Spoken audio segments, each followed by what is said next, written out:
Katika miongoni mwa sifa zake, yatalattafu fi ta'limi sahabatihi, alikuwa ni mpole katika kufundisha masahaba zake.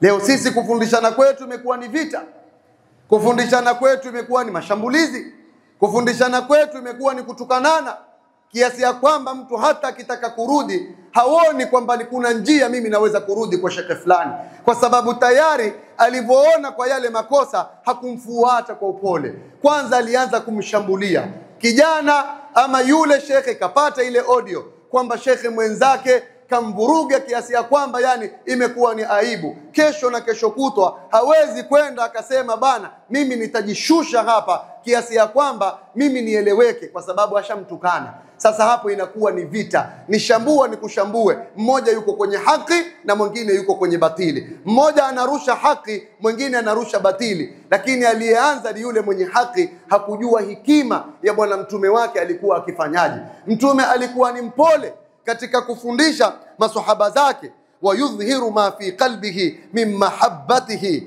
alikuwa akiwadhihirishia yaliyomo kwenye moyo wake min hubbihi, kutokamana na mapenzi yake. Alikuwa akiwadhihirishia, mbali akiwasomesha, kisha alikuwa akiwadhihirishia kwamba bwana mimi nakupenda. Na Mtume sallallahu alaihi wasallama ndiyo ilikuwa ni sifa yake, akiwadhihirishia mahaba yake kwao.